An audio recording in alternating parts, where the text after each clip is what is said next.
It is the middle of the 1st century BCE, and democracy is breaking down in the Roman Republic.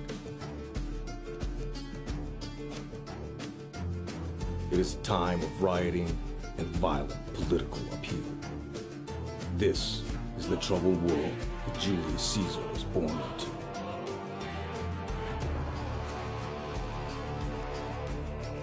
Caesar, perhaps one of Rome's greatest generals, transformed the Roman Empire by greatly expanding its geographic reach, and he established its imperial system.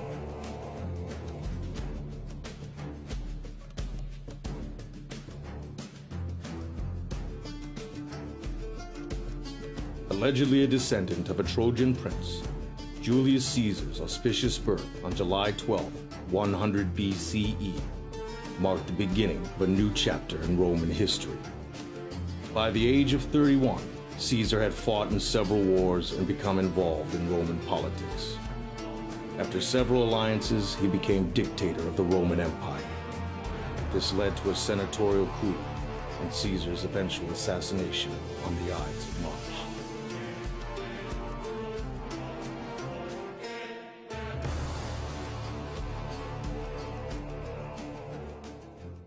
At around the time of his father's death, Caesar made a concerted effort to side with the country's nobility.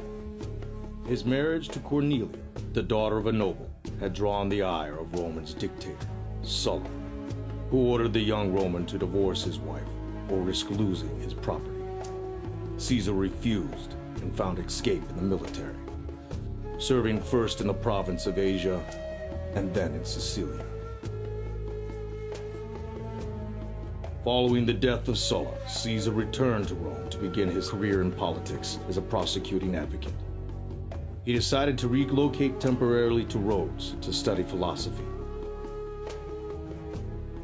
During his travels there, he was kidnapped by pirates. In a daring display of his negotiation and counterinsurgency tactics, he convinced his captors to raise his ransom. He swore to the pirates that he would hunt them down and crucify them. Once the ransom was collected, the pirates left him and a few other survivors for dead on a deserted island. Once released, he was able to organize a naval force. Amazingly, he was able to track down the pirates and rout them on an island.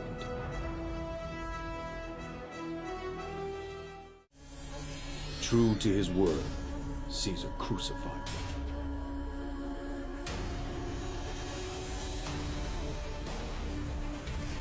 Later, his status was further increased when he organized a private army to combat Mithridates VI, king of Pontus, who declared war on Rome.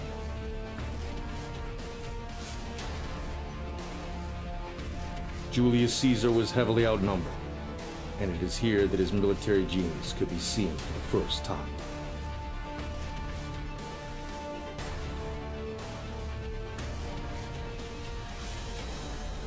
Caesar won the war and returned to Rome, a legend. Once he returned to Rome, Caesar was elected consul. It was during this time that he gained the attention of the two most powerful men in Rome, Pompey Magnus, the general attributed to quelling the legendary slave uprising of Spartacus, and to Marcus Licinius Crassus, a Roman general and politician who served valiantly during Sulla's rule. Crassus proved to be instrumental in Julius Caesar's rise to power. A leader himself and cited as the wealthiest man in Roman history, Crassus offered financial and political support to Caesar. Over the years, Pompey and Crassus had become intense rivals. Once again, Caesar displayed his abilities as a negotiator, earning the trust of both men and convincing them they were better suited as allies. This partnership among the three men became known as the First Triumvirate. For Caesar, this political alliance and the power it gave him was a perfect springboard for greater domination. His personal life, meanwhile, offered up a tragedy. His wife, Cornelia, had died during childbirth. While giving a speech at her funeral, he emphasized his connections with Marius and the ancient nobility of his family, descendants from the first king on his mother's side and from the gods on his father's.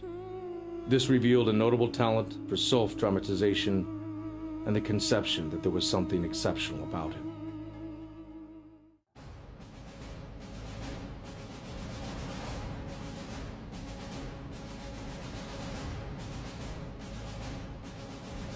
Not long after, Caesar secured governorship of Gaul, now France and Belgium, allowing him to build a bigger military and begin the kind of campaign that would cement his status as one of Rome's all-time great generals.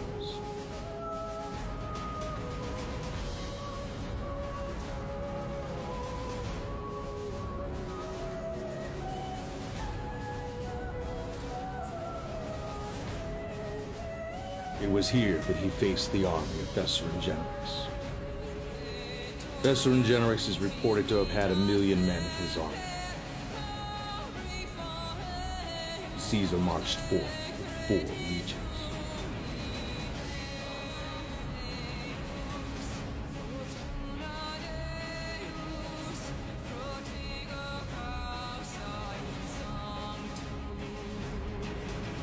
Julius Caesar's expansion to the north was brutal. In one account, he waited till the opponent's water supply had run dry, then ordered the hands of all the remaining survivors to be cut off. Between 58 and 50 BCE, Julius Caesar would conquer the rest of Rome and would seize the riches of Germania. But it wasn't until 51 BCE, after a grueling 9-year campaign, that Vercingetorix surrendered his army. He would later be publicly executed in Rome.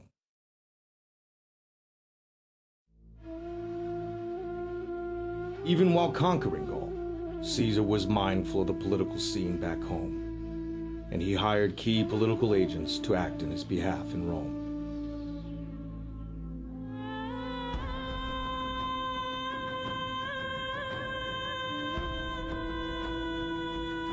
Through a series of events, Julius Caesar eventually went to war against Pompey, leading his troops across the river Rubicon on January 10, 49 BCE.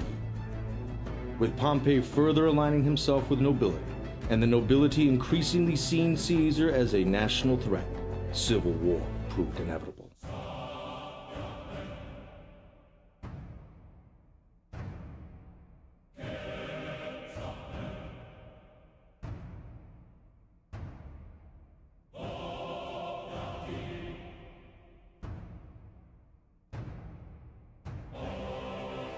But Pompey and his troops were no match for Julius Caesar and his military campaign.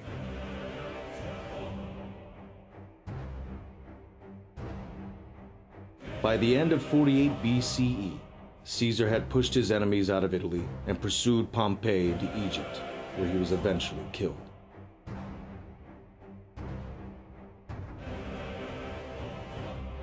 There, Caesar aligned himself with Cleopatra, with whom he had a son, Caesarion.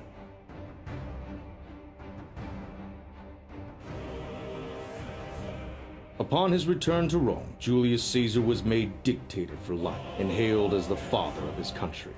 For Caesar and his countrymen, his rule proved instrumental in the reforming of Rome. Julius Caesar would serve just 1 year as dictator for life.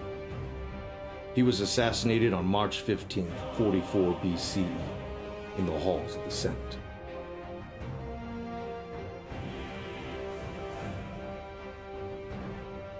In that short period, Julius Caesar greatly transformed the empire. He relieved debt and increased its size so that it better represented Romans as a whole. The world has never again seen the man of his liking. Hail Caesar.